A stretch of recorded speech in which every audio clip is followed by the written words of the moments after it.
એક તરફ રાજ્યમાં આપનો પ્રભાવ વધી રહ્યો છે, ત્યારે બીજી તરફ ભાજપે તેમના કેન્દ્રીય મંત્રીઓને કામે પણ લગાડ્યા છે। ત્યારે કેન્દ્રીય મંત્રી અર્જુન મુંડાએ આદિવાસી વિસ્તારની મુલાકાત લઈને સરકારે કરેલા વિકાસની વાહવાહી કરી હતી। રાજ્યમાં આપના આક્રમક પ્રચાર સામે ભાજપે પણ રણનીતિ ઘડી કાઢી છે। આમ આદમી પાર્ટીએ આદિવાસી વિસ્તારમાં સારું પ્રભુત્વ જમાવ્યું છે, જેના કારણે હવે ભાજપે તેમના કેન્દ્રીય નેતાઓને પણ કામે લગાડ્યા છે।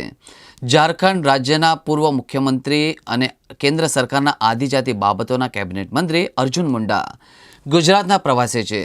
તેઓ મધ્ય ગુજરાતના આદિવાસી વિસ્તારની મુલાકાત લીધી હતી। વડોદરા શહેરમાં પત્રકાર પરિષદમાં તેમણે જણાવ્યું હતું કે રાજપીપળા ખાતે આદિવાસી મહિલાઓના ઉત્થાન માટે કામ કરતી સંસ્થાઓને તેઓએ બિરદાવી હતી।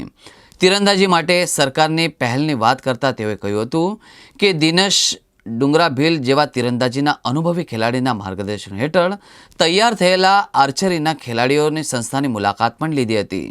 विभिन्न कार्यक्रमों के दृष्टि से हुआ है और इस समय आपका मंच में जितने भी हमारे बड़ौदा के वरिष्ठ नेतागण हैं, सबका परिचय हुआ है।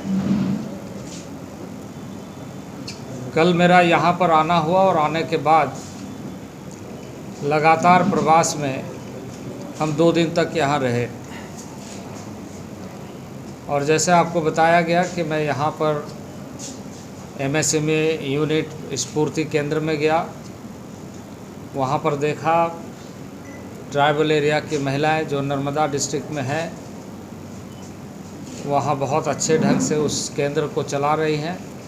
स्वयं सेवी संस्थाओं का यह कार्यक्रम बहुत ही सफलता के साथ वहाँ स्थापित हुआ है और बड़ी संख्या में लोगों को वहाँ रोज़गार मिल रहा है। इसी तरीके से आप सबको जैसे बताया कि मैं national archery association of India के प्रेसिडेंट के नाते भी देश भर में खास करके जनजातीय क्षेत्रों में और अन्य सभी प्रदेशों में हमारे यूनिट है, स्टेट यूनिट है, डिस्ट्रिक्ट यूनिट है और नेशनल लेवल में हम इन खेलों को बहुत अत्यधिक बढ़ावा दे रहे हैं और अंतर्राष्ट्रीय स्तर पर हमारे बहुत सारे खिलाड़ी उभर कर सामने आ रहे हैं।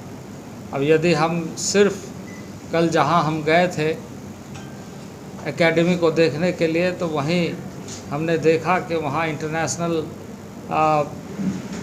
मेडल प्राप्त करने वालों की संख्या लगभग 93 बताई गई और इस तरीके से बहुत अधिक बच्चों में संभावना इस क्षेत्र में है, वो हमें देश भर में दिखाई देती है। और इसलिए आर्चरी के क्षेत्र में जो पोटेंशियल है उसको लगातार जब कभी भी प्रवास होता है तो हम ऐसे केंद्रों में ज़रूर जाते हैं। हमारे दिनेश भाई भील वहाँ पर उस केंद्र में बहुत डेडिकेशन के साथ काम कर रहे हैं और अच्छे खिलाड़ियों को उत्पादित कर रहे हैं। इसके साथ साथ ही मैं आज जब लौट रहा था फिर आर्चरी के एक सेंटर में गया, जहाँ देखा वहाँ पुलिस के लोग भी ट्रेनिंग ले रहे हैं। तो इस तरीके से आर्चरी के क्षेत्र में इंटरनेशनल लेवल में हमारी लगातार ये कोशिश हो रही है कि अच्छे खिलाड़ी उभर कर के सामने, और हमारा लक्ष्य है आगामी दिनों के लिए कि इंटरनेशनल ओलंपिक में हमारा प्रतिनिधित्व करने वाले खिलाड़ी गोल्ड मेडल जीते। तो इस ढंग से जहां हम आर्चरी को बढ़ावा दे रहे हैं, ट्राइबल अफेयर्स के माध्यम से विभिन्न कार्यक्रमों के लिए लगातार राज्यों के साथ मिल कर के हम काम कर रहे हैं।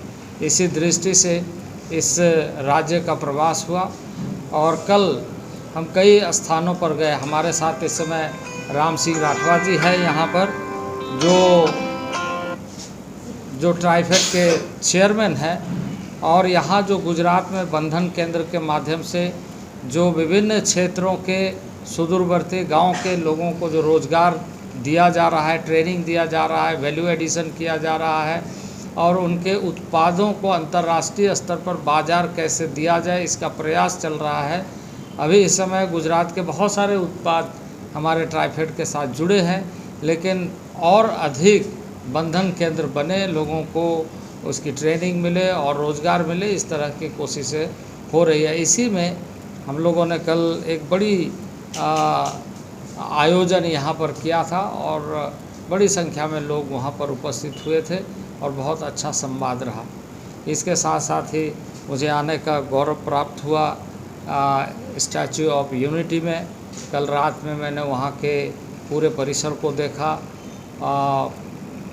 जो स्टैचू ऑफ यूनिटी है उसमें लिफ्ट में जा कर के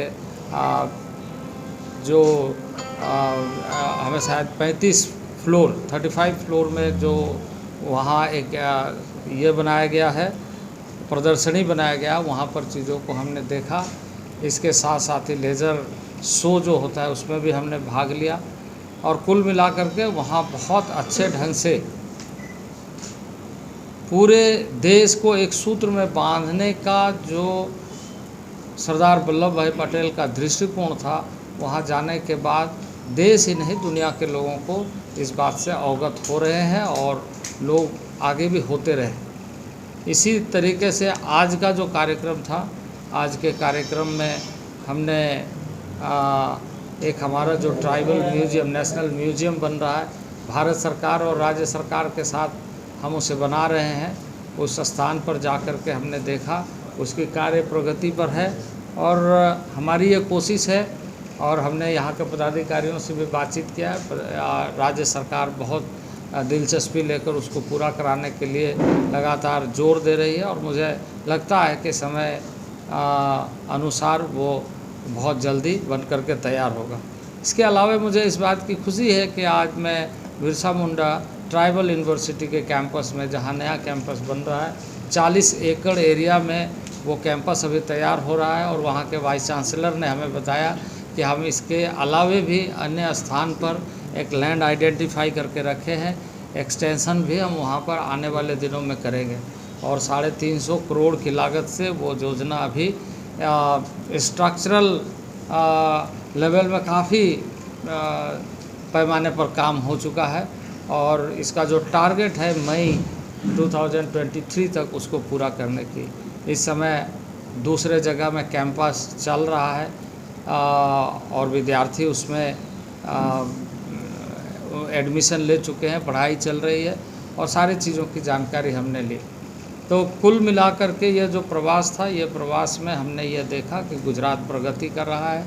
गुजरात के सुदूरवर्ती क्षेत्र में विकास के कार्य बहुत अच्छे हो रहे हैं और भारत सरकार की यही ज़्यादा कोशिश है कि ट्राइबल एरियाज़ में हम एजुकेशन में, हेल्थ में, एम्प्लॉयमेंट में, स्किल डेवलपमेंट में और इसके साथ साथ ही हायर एजुकेशंस में और जो भी आवश्यकता ट्राइबल एरिया के लिए इंफ्रास्ट्रक्चरल डेवलपमेंट के लिए आवश्यकता है, राज्य सरकार के रिक्वायरमेंट के अनुसार, उनकी आवश्यकता के अनुसार हम इसे भारत सरकार के माध्यम से सहयोग करते रहेंगे।